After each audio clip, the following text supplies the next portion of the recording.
Hi guys, it's Sir Jam in here, Reader. So, tingnan natin kung ano ang posibleng paparating sa buhay mo.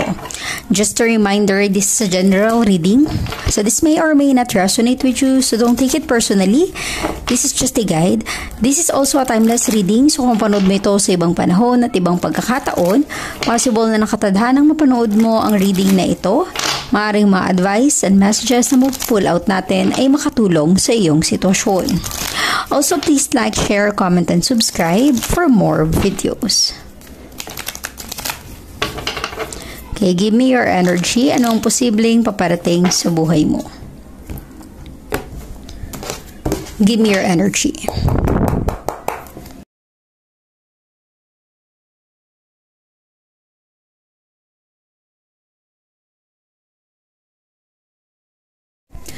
You have here set A, set B, or set C.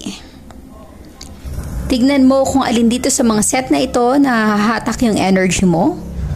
Titignan natin kung ano ang posibleng paparating sa buhay mo. Kung nakapili ka na, you can check the description box para sa timestamp ng bawat set. Hi set A, so alamin natin kung ano ang posibleng paparating sa buhay mo. Please like, share, comment, and subscribe for more videos. Set A, give me your energy. Ano ang mga posibleng paparating sa buhay mo? Okay. Set A, you have here the King of Pentacles, an Earth sign. Maaaring ikaw involved with an Earth sign, Taurus, Virgo, and Capricorn. The Eight of Wands, a fire sign, Aries, Leo, Sagittarius. The Knight of Cups, a water sign, Cancer, Scorpio, and Pisces. And the Two of Wands, a fire sign, Aries, Leo, and Sagittarius. So I'm really getting here some kind of a offer.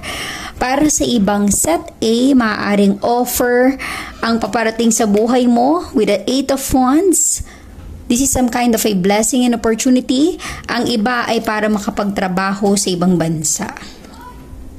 Posible na this is some kind of a message that will give you a chance na matupad yung mga pangarap mo sa buhay, set A.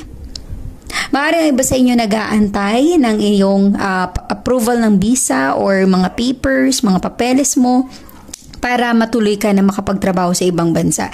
Kasi nafe-feel ko with the King of Pentacles, it feels like you will have a better life. Maaaring iba sa inyo, pag magkaroon ng pagkakataon or chance na makapagtrabaho sa ibang lugar, mag-i-increase ang iyong income at salary. King of Pentacles is all about prosperity, abundance. Okay? So much blessing. So, ibig sabihin nito, may paparating na message or maaaring yung matagal mo nang inaantay. Okay?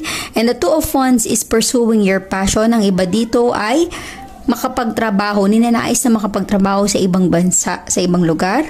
Or pwede rin na you are aiming for a promotion. Okay? Just to increase your income, salary, makapag-ipon, makapag-invest para sa iyong family. So, I'm getting that kind of situation para sa ibang set A naman, maaaring this is some kind of an offer sa trabaho. Kung hindi man ito sa trabaho sa ibang bansa, pero some kind of opportunity that will increase your income, your money, your salary. Okay? So, posible na yun ang paparating para sa ibang set A. And I'm also getting here an offer of a connection or relationship. Maaring merong paparating sa buhay mo para sa iba dyan na nag-aantay, single, okay? Single parent, solo parent, or talagang literal na single. This is some kind of offer ng love, connection. Mabilis yung pagdating, posibleng kayo ay LDR ng person na ito. Maaaring kayo ay magkalayo. Ikaw ay nasa ibang bansa or siya ay nasa abroad, resonate as it is. Pero ibig sabihin nito, there's an offer. Maaaring may ibibigay sa iyo yung person na ito. Posible rin na ang iba sa inyo connected with someone na may kaya o mayaman. Maaaring siya ay may sariling business, diba? Yung tipong responsible na, matured enough to handle the relationship, kaya siguro ready to make an offer. Set A. Again, resonate as it is. It feels like ang posibleng paparating para sa'yo, set A is some kind of offer. Kung ano man yung offer na darating na yan, mabilis yung pagdating with the 8 of Wands. And I'm really getting here someone na maaaring may kaya or mayaman, or posibleng may potential na kung ano man yung darating na blessing sa'yo, set A, will increase your money, your income, your salary, and it feels like this 8 of Wands is a good news. You know why?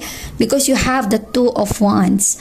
Pursuing your passion, pursuing your goal, para bang this time, pipiliin mo naman yung nais mo para sa sarili mo. Okay?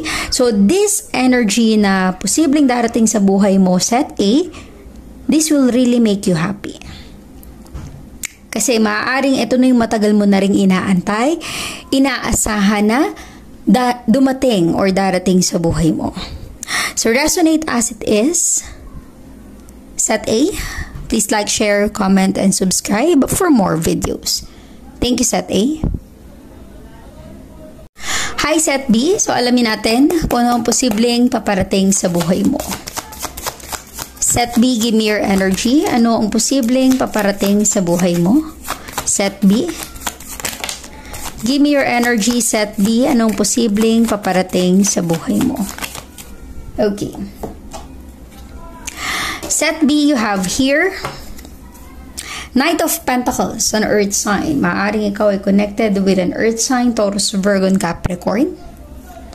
10 of Pentacles, an earth sign again.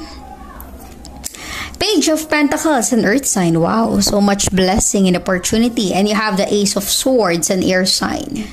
Okay, Gemini, Libra, and Aquarius.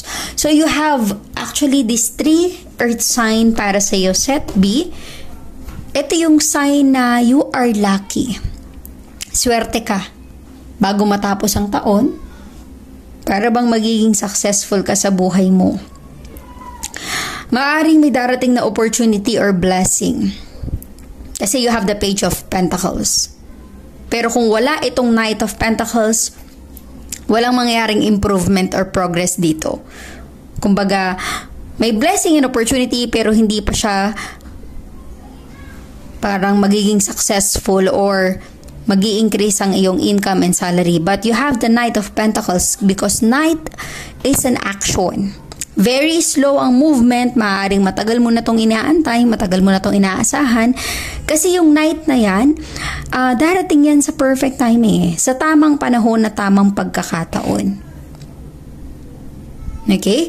So I'm really getting here, you will receive an opportunity or blessing that will change your family's life. Be ready sa kung ano man yung darating na blessing na ito, particular man yan sa trabaho, sa career, sa business, pero related sa pera. All about money, prosperity, income. This is some kind of a positive energy para sa'yo, Set B, because mabibigyan mo na ng magandang buhay, stable na buhay, yung pamilya mo. Maaaring ang iba pa nga sa inyo ay makapagpundar ng bahay at lupa. Makabili na ng sarili mong property. Okay? Maaaring yung blessing na ito, hindi mo sinayang yung pagkakataon. Kumbaga, binigyan ka ng opportunity, tapos you take action on it. Diba? Hindi mo binaliwala. Like for example, Set B, binigyan ka ng opportunity na makapag-business. Small business pa lang, pero nagsumikap ka. Diba? Nag-effort ka. Pinagsipagan mo. So, ibig sabihin yan, may potential na yung blessing and opportunity will lead to success, prosperity, masaganang buhay. Ganun din para sa ibang nagtatrabaho, nagsusumikap, nag-online selling, yung tipong meron kang ginagawa.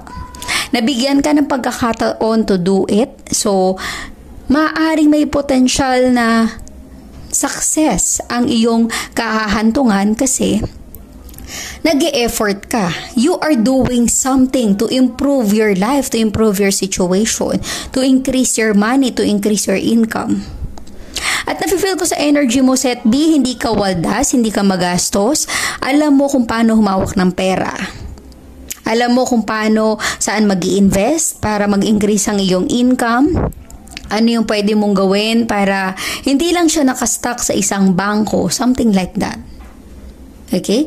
So, nafe-feel ko yung diskarte sa energy na ito. Set B. You also have the Ace of Swords. Maaaring you will receive a message about this opportunity or blessing. Kung ano man yung message na ito, magbibigay ito sa'yo ng pagkakataon. Para bang ito na yung break mo, yung chance mo. Diba? Gaya nga ng sabi ko, huwag sayangin ang pagkakataon. Pag binigyan ka ng chance, grab the opportunity. Paghirapan, pagsipagan, di ba? Huwag maging tamad-tamaran. Kung gusto mo maging maganda ang buhay mo, set B, huwag sayangin ang pagkakataon. Kahit na gaano pa katagal, na nakikita mong mag-increase, mag-improve yung inyong pera, be patient, di ba? Sa buhay naman natin, hindi man instant Ang pera, ang yaman, hindi yan. Pinaghihirapan yan. Binibigyan lang tayo ng mga blessing and opportunity pero nasa sa atin pa rin kung papaano natin may increase, may improve ang ating buhay. May increase ang ating income. Maging madiskarte sa buhay. Merely getting here, you will receive a good news para sa ibang set, babe. So be ready. This is some kind of opportunity or blessing na talagang deserve mo. So resonate as it is, guys. Please like, share, comment, and subscribe for more videos. Have a great day.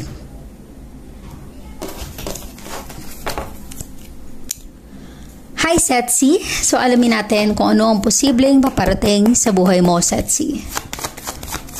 Give me your energy, Setsi. Ano ang posibleng paparating sa buhay mo?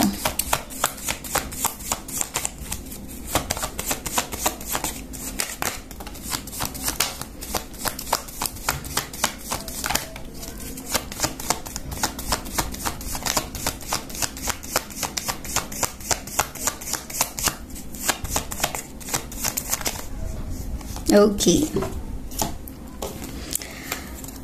Setsi, you have here the Ace of Cups, a water sign. Maaaring ikaw involved with a water sign, Cancer, Scorpio, and Pisces. The Temperance, this is a strong Sagittarius energy. This is a fire sign. The Two of Pentacles, an earth sign, Taurus, Virgo, and Capricorn, and the Eight of Swords, an air sign, Gemini, Libra, and Aquarius. Okay? So, I'm getting in this energy set C, posibleng there's an offer of love. Ace of Cups. Pero may conflict. Maaaring iba sa inyo in a relationship. Nagkakaroon ng conflict sa sitwasyon. Para bang yung offer na ito nasa maling pagkakataon? Okay? So, kumbaga, Set C, may bibigay na new connection pero hindi ka available. Hindi ka pwede, hindi ka ready. Or maaaring you really want to take this chance. You really want to take this offer pero yun nga, meron kang connection sa iba. Posibleng in a relationship ka. Nalilito, naguguluhan ka. Sino ang pipiliin mo sa kanila? Kasi you have here the Two of Pentacles and the Temperance. Para bang may binabalance, pinag-iisipan mo, sino ang may potential sa kanila, sino ang mas lamang sa kanila. Tingin ko ang iba sa inyo, Setsi, maaaring you are in a relationship pero you really want to take this chance, to take this offer from someone. Okay? You are balancing and weighing your option kasi you are confused Eight of Swords. Hindi mo alam kung sino sa kanila ang pipiliin mo kapag dumating yung offer na ito or posible para sa ibang Setsi dumating na mismo yung offer or connection. Kaya ka nakakaranas ng confusion, kalituhan sa sitwasyon. Maaaring ang iba sa inyo, okay naman ang relationship mo with your current person, pero dahil merong offer na dumating, there is a possibility na nagkaroon ka ng confusion tuloy. Dito mo natanong yung mga sitwasyon sa relationship mo na dati naman hindi mo natatanong. Hindi ka naging curious about it. Pero dahil there's a new offer or connection, ngayon pinag-iisipan mo. Diba? Tinatry mo na i-evaluate. the situation with your person. Kung ikaw ay in a current relationship. It feels like may gusto ka rin sa connection na ito. Gusto mo rin yung offer na ito. Okay? So, let us clarify more with this energy, pero nafe-feel ko you are weighing your option. Kumbaga, chine-check mo rin kung may possibility ba na mabigyan mo ng pagkakataon yung offer na ito or you will stick to your current relationship. Maaaring ang iba sa inyo, patiently waiting na sana maging tama yung desisyon na gagawin mo kasi wini-weigh mo pa yung option mo. You are listing down the pros and cons, advantage and disadvantage. Pero ang magiging say ko lang dito, Setsi, kung tingin mo, kinu-question mo na yung current relationship mo dahil lang may new offer, baka hindi pa ganun ka-stable ang relasyon mo sa person mo ngayon. Kasi ibig sabihin yan, nagkaroon pa ng chance or puwang para, alam mo yun, makonsider mo yung ibang tao. Baka hindi mo siya ganun kamahal, kaya naging ganito ang sitwasyon. Kasi kung mahal mo ang isang tao, kung seryoso ka sa kanya, hindi ka lilingon sa iba. Hindi mo magagawang i-consider ang iba. Also, para sa ibang Setsi, posible there's some kind of offer ng trabaho. Okay? Na meron kang current work, pero merong new opportunity ng trabaho. Maaring pinag-iisipan mo, nagdadalawang isip ka na kung you will stay sa iyong current work or bibigyan mo ng chance yung offer. Kasi para bang once in a lifetime or masasayang yung pagkakataon. You are considering. It feels like yung offer na ito sa trabaho, sa work mo, Setsi, kung ano man yung offer na yan, matagal mo na itong pinagdarasal or inaantay, patiently waiting. Dumating ito sa pagkakataon na meron kang trabaho ngayon or meron kang pinagkakaabalahan. Kaya siguro you are trying to evaluate the situation. You are weighing your option kung ito ay particular sa trabaho naman, okay? So, Setsi, I'm really getting here that kind of energy. Pero kailangan makasigurado ka before you make a decision para wala kang regret sa bandang huli. Okay? Hindi biro yung ganitong sitwasyon, lalo na't career mo yung nadadamay. Maaaring meron kang bibitawan, kailangang bitawan, pero dapat handa kang panindigan kung ano yung pipiliin mo. Kasi if you will let go, kung ano man yung bibitawan mo, dapat walang regrets. Dapat sigurado ka at buong loob mo sa ipaprioritize mo, sa kung ano yung i-accept mo, o sa kung ano yung pipiliin mo. Walang panghihinayang. Okay? So, resonate as it is. Setsi, please like, share, comment, and subscribe for more videos like this. Have a great day.